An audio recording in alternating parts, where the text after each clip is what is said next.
Today we have reached the end of the line as far as the Nightmare on Elm Street film franchise goes. This is the last official Nightmare on Elm Street film that we have seen come to the big screen. So it's time to say farewell to the final Nightmare on Elm Street film with the 2010 Nightmare on Elm Street remake. So, let's get spooky.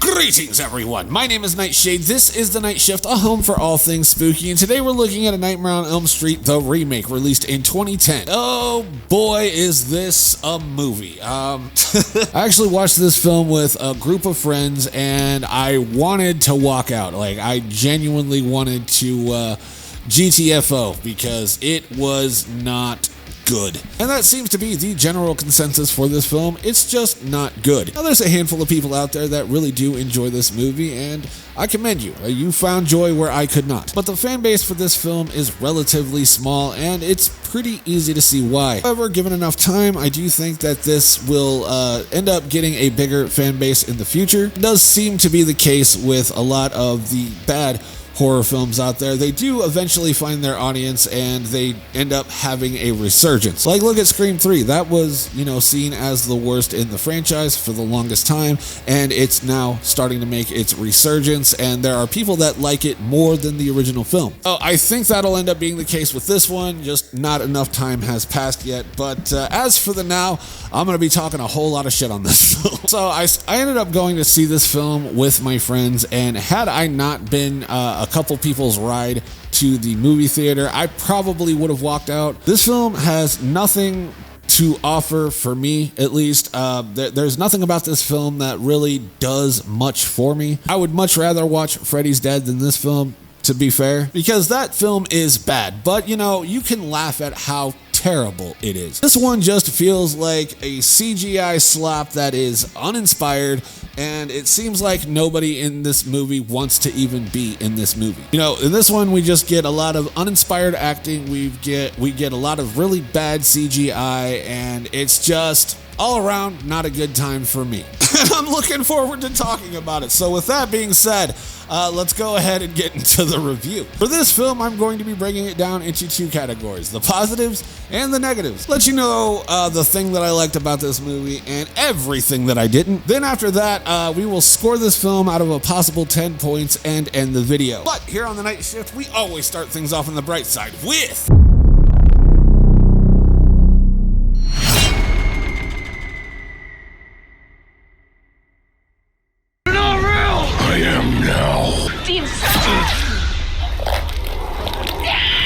Diner throat cut scene is really the only cool scene in this film, in my opinion, because it just looks gnarly. Like, it was really well executed, pun intended, and this is actually going to double for the Nightshade's favorite scene, because it's the only scene in this film that I like. I genuinely don't really like much else about it, but the self throat cut, as it were, looks really gnarly. The way they went about it and did the makeup for it looks really cool and really nasty, and you can almost feel how deep he's going, and it's brutal. So, I mean, I gotta give respect where respect is due. Whenever I first saw this in the theater, I was like, oh, this film's gonna be awesome. And nope, I was sorely mistaken. But it does have one positive, and that is going to be this kill. It's the only good kill in the film, in my opinion. And just like that, we're all out of positives. So now it's time we move to the not so bright side of things with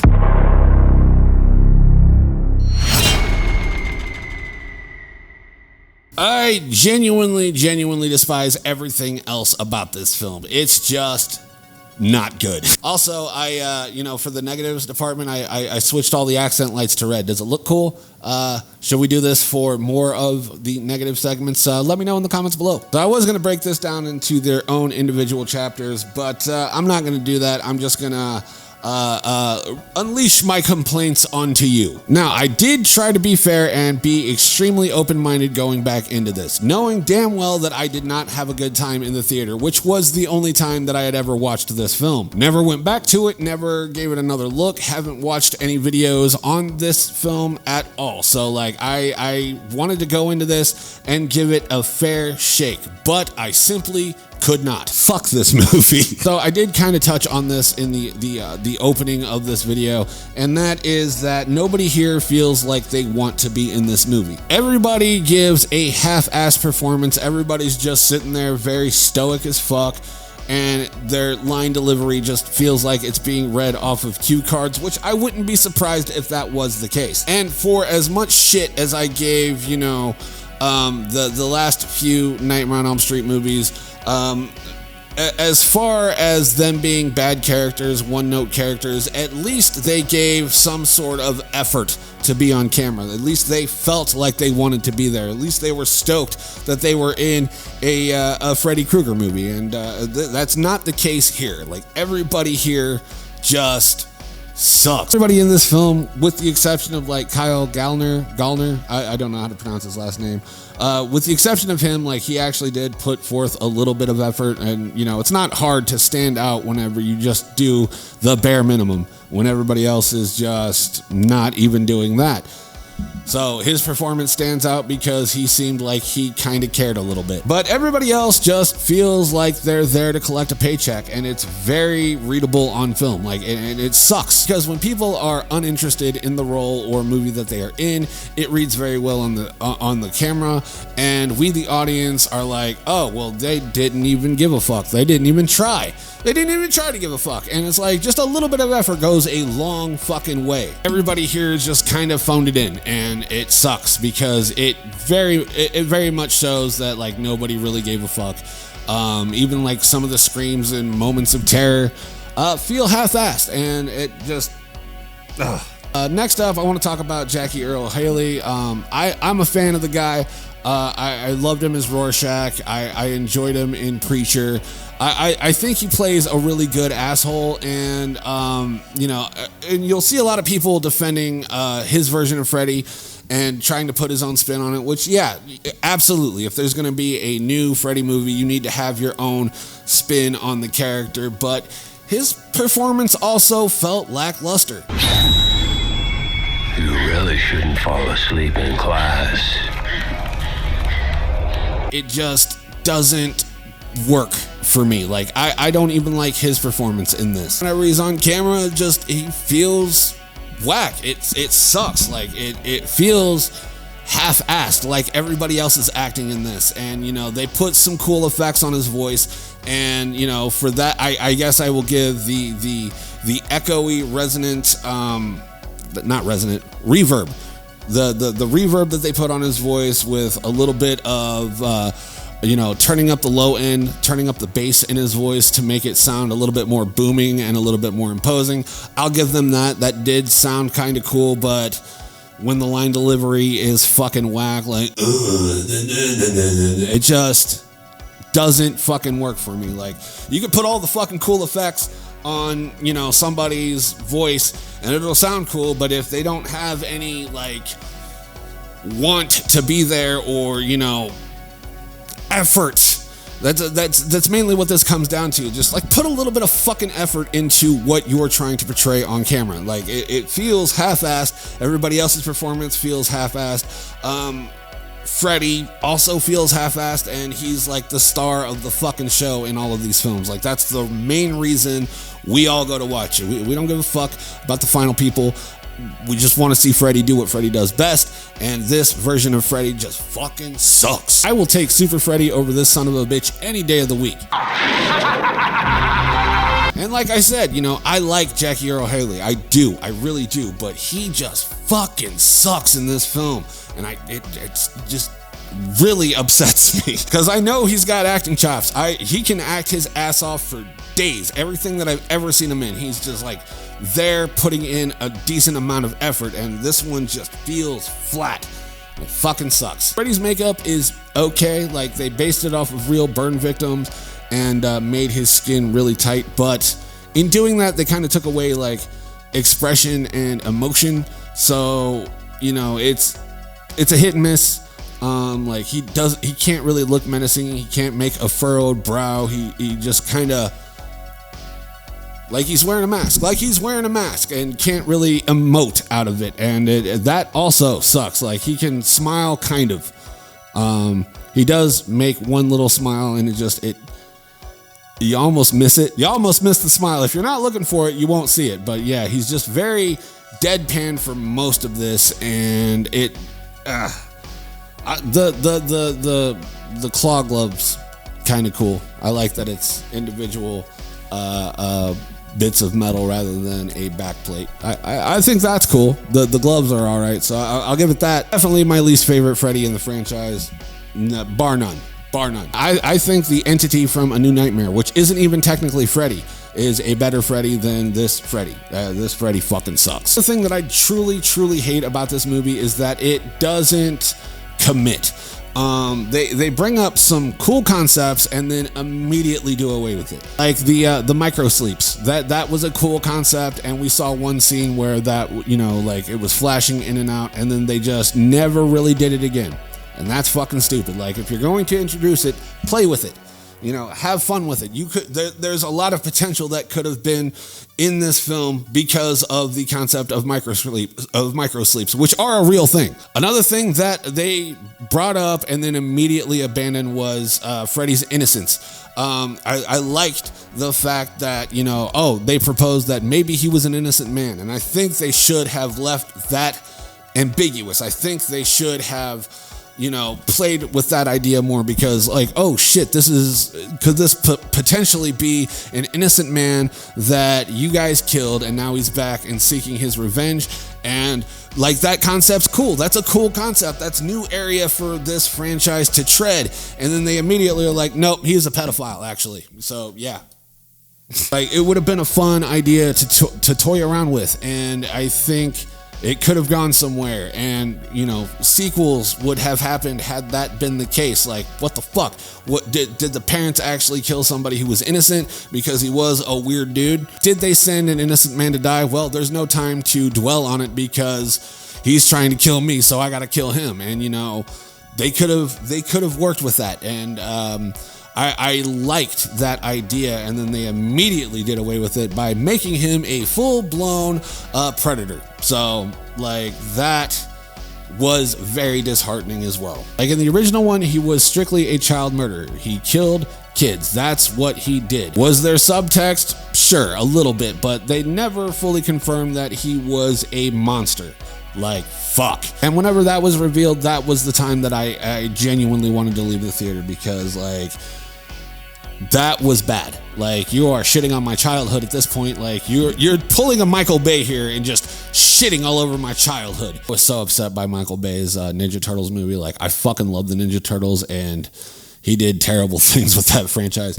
I'm not gonna get sidetracked on that, so let's keep going. So they made him into a full-blown PDF file, and that really sucked. And I genuinely wanted to leave the theater. Now, the friends that I was with, I brought 2 people with me to the theater, and I was their ride back, so I didn't want to bail on them, and that's the only reason I stayed to the end. But yeah, that just rubbed me the wrong way, and I had zero hopes for the rest of the film, which rightfully so. And last major thing that I want to discuss, because I could go about how much this movie sucks ad nauseum. I could go nonstop, but I'm gonna find myself a stopping point. And the last major thing that bugged me is that they recreated, iconic scenes, but made them worse somehow. Crazy that a movie that came out 30 years before this one did it better. We have the technology, we have the ability to make these things cooler than the original, but they went the CGI route and just butchered it. The fucking, the wall thing where he's oh, and it just looks like PlayStation 3 graphics. No, thank you, ma'am.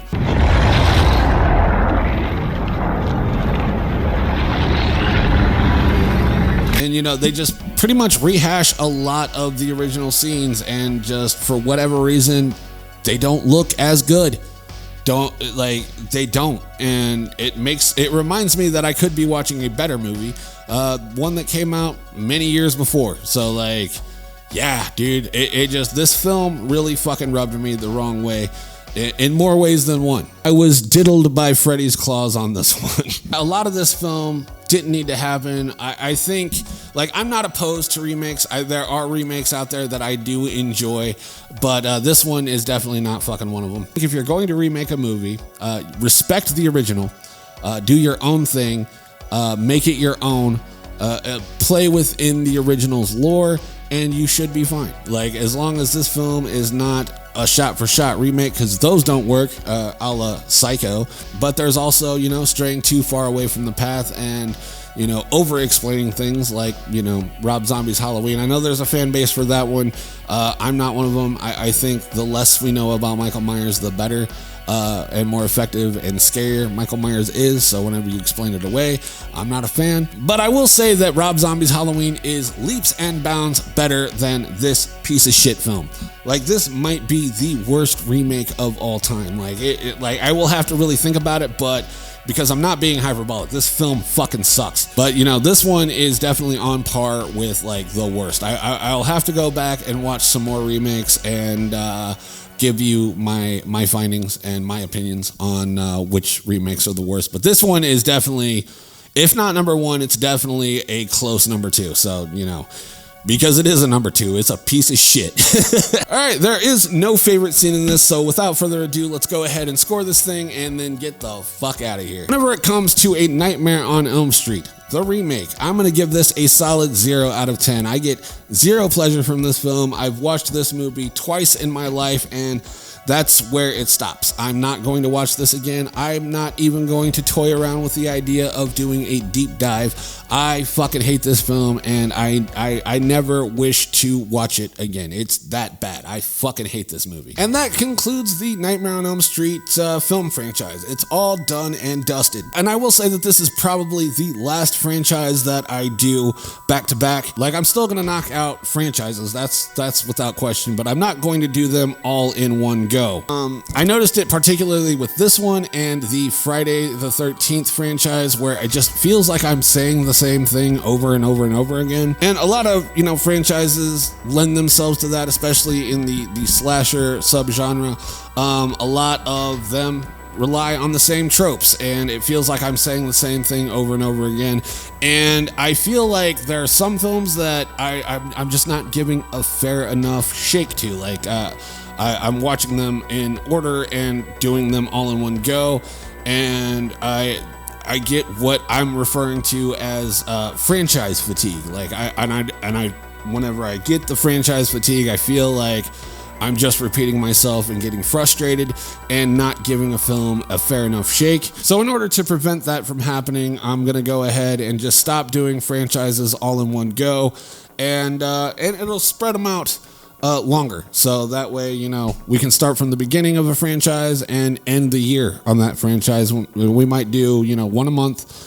I will still do them in sequential order, but I'm only just going to do one film and then talk about something else. So that way, you know, I give a movie its proper due diligence. Because of, you know, the franchise fatigue, like I was telling you, I'll probably go back and re-review other films just so that they have their fair shake. That'll be way in the future, though, like next year, something. I might re-review certain things and do like a deeper dive into those films rather than just the positive negatives, and, you know, sit here and talk about the film as a whole. So yeah, I will find a way to format it that works for my ADHD, and then we will go from there. But as of right now, I don't want to do any more franchises all in one go, unless it's like, you know, The Collector, where there's only 2 films, or the Firefly franchise, which is 3 films. I can do all of that in one go, and, you know, it's not long enough to get annoyed with or get frustrated with or find frustration in it. So yeah, that concludes full franchise reviews in one go. Like, we're still going to review full franchises. We're just going to space them out, give them time to breathe, let them marinate, and go from there. So that is just about going to do it for me. If you like the video, let me know by leaving me a like. Comment down below what you want to see on the channel next. I will do my best to accommodate. I really will. And until next time, my name is Nightshade. This has been The Night Shift, and I will see you in the next video. Stay spooky, my friends.